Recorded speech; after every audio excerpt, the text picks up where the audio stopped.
Mon père m'a dit une fois, je ne dis pas ceci pour blaguer, mais je m'en suis toujours souvenu. Il a dit, Billy, je voudrais que tu sois un prédicateur.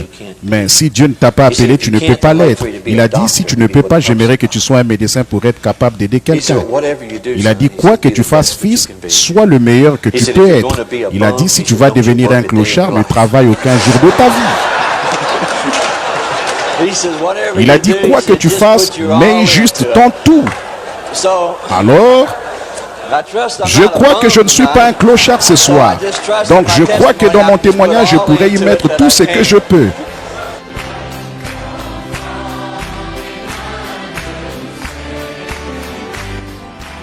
Hommage à frère Billy Paul Branham.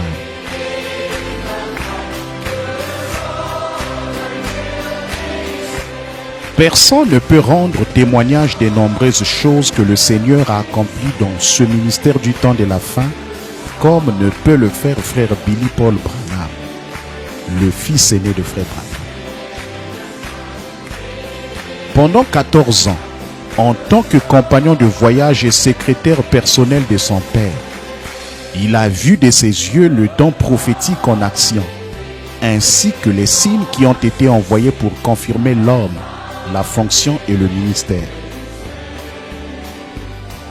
Il était présent lorsque des milliers de personnes ont été guéries. Il a entendu frère Branham raconter des centaines de visions pour ensuite les voir s'accomplir.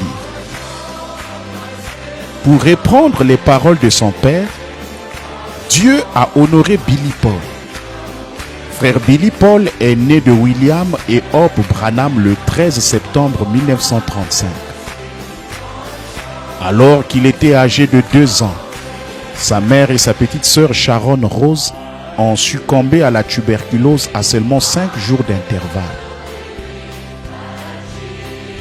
Il était âgé de 11 ans lorsque son père a commencé les campagnes de guérison qui l'ont amené à voyager aux 4 coins du pays et tout autour du monde.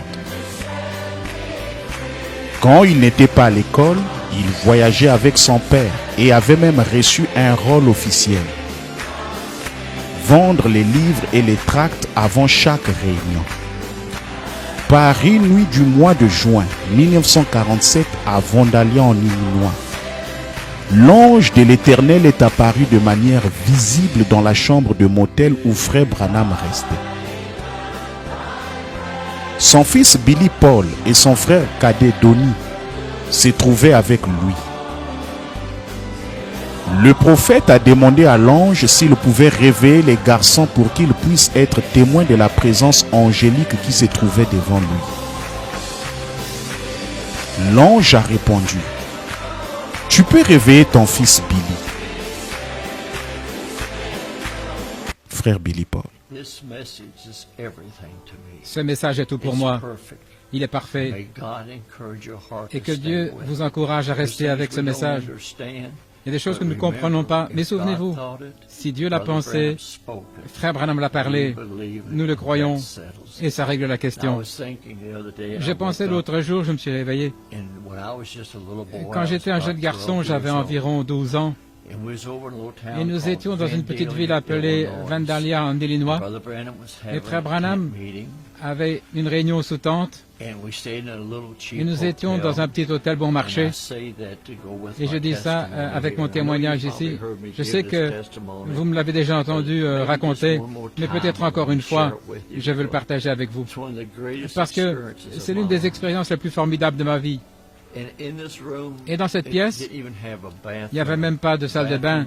La salle de bain était dans le couloir et nous avions un bassin pour se laver, et un bassin là, et une cruche, c'est là où nous lavions nos mains. Mais pour prendre un bain ou une douche, nous allions au bout du couloir. Et j'avais l'habitude de vendre, dans les réunions, j'avais un petit tablier, et je vendais des livres. Il y avait 3 livres que Frère Branham avait. Jésus-Christ le même hier, aujourd'hui et pour toujours. Je n'ai pas été désobéissant à la vision céleste, la guérison divine et les campagnes. Et je pensais que j'étais quelque chose là. Je vendais ces livres. Et papa, vous voyez les réunions agir.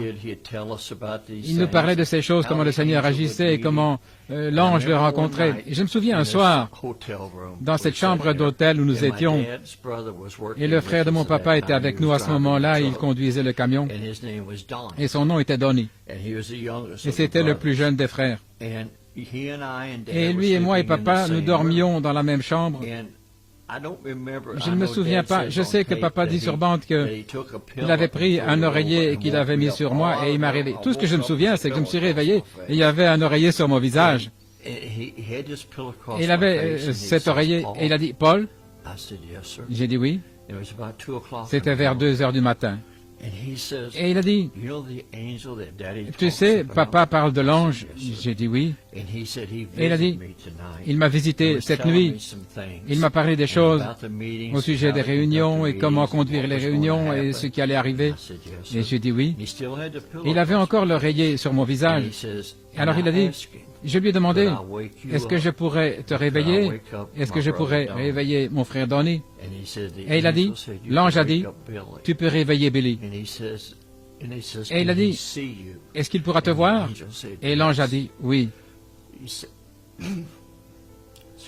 Excusez-moi.